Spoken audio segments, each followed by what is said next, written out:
The year is 260 BC, and Rome is 4 years into the First Punic War. After their success on the ground at the Battle of Agrigentum, the Romans decided to make a push to control all of Sicily, but they needed a navy to do it. They built an impressive fleet of 100 quinquiremes and 20 triremes. It was decided that one consul, Gaius Duilius, would retain control of Rome's army, while the other, Gnaeus Cornelius Scipio Asina, would take control of the navy. Eager to get started, Gnaeus made an approach with the first 17 ships to be built, going into harbor at the small island of Lipari near Sicily. The resulting confrontation with the Carthaginians, known as the Battle of the Lipari Islands, did not go well for the Romans.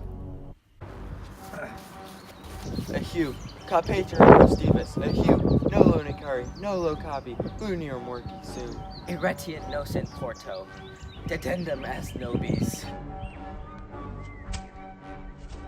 Miserimus sum, haec die pessima die mei vitae est. Noli fatigera, haec die quoqua ultima die tuae vitae sit. Verteritus sum. Tamen dedendum est nobis. Gaiae Duiliae, victoriae dependent in te. Now, having been put in charge of the fleet, Gaius Duilius heard about enemy movements. Gaia, habeo epistulam de hostibus, hoste siripiat copias Mylarum. Quid? I said, guys, I have a letter about the enemy. The enemy is stealing supplies in Mylae. Yeah, I know that. I'm just saying quid, dramatically. Like, what? Dramatic effect? Heard of it? Quid putas nobis faciendum est. Oportet pugnare nobis, oportet vincere nobis. Sed quomodo vincemus. Nostri nautae imperati et Pauli fatui sunt. Mali nautae sint, sed non mali milites sunt. Utemer corvis. The corvus is a simple device that gave the Romans a huge advantage. The device consisted of a large plank approximately 36 feet in length and 4 feet in width, attached to the ship at one end and with a large spike on the other. When close to enemy ships, the Romans would release the corvus and the spike would wedge itself into the enemy deck, pinning the other ship and allowing the Romans to board. Since the Roman sailors were inexperienced at the time, the corvus gave them an opportunity to do what Romans do best, use their swords. And so the two fleets met at Mylae, on the northeast of Sicily, the Romans led by Gaius Duilius and the Carthaginians led by Hannibal Gisco.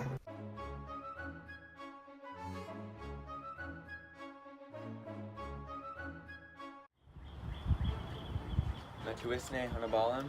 Minime. Scio nos victoros esse.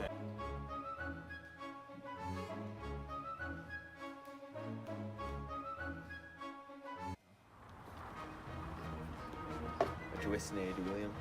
Minime, scio nos victoros esse. At the beginning of the fight, around 30 Carthaginian ships got out of control and headed towards the Romans. The Romans used this as their opportunity to unleash their new technology, the corvus. Carthaginiensis, hic est corvus. Parate mori. Pugnamus!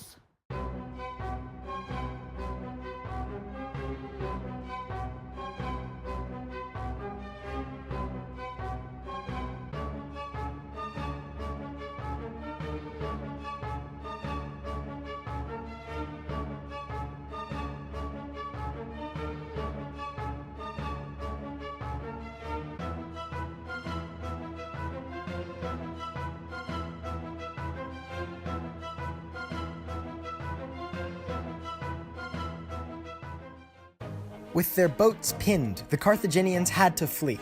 Among those fleeing was the Carthaginian general Hannibal Gisco.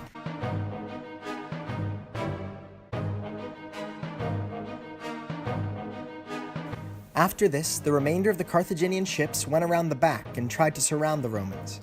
These ships also met the wrath of the corvus.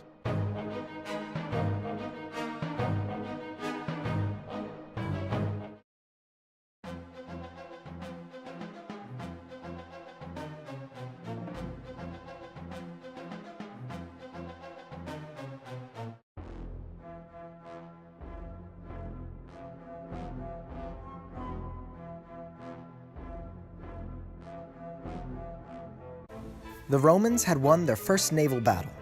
However, they did not follow up on the Carthaginians, as their naval fleet was not large enough to push the offensive.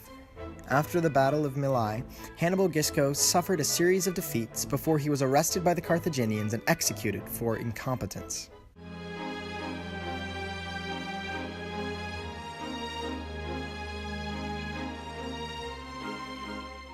On the other side, Duilius was celebrated with a columna rostra, victory column, which was placed in the forum. During the battle, he captured 31 ships, sunk 13 more, and took a booty worth 2,100,000 sesterces. Upon returning home, he was given Rome's first naval triumph. Hodie demonstramus premium Gai Duilii, dignus est qui imperect. Gaius Duilius est calidissimus et fortissimus omnium Romanorum. Gratias vobis ago. Missus eram a senatu qui vincerem Carthagena. Perfectum est. Roma aeterna est.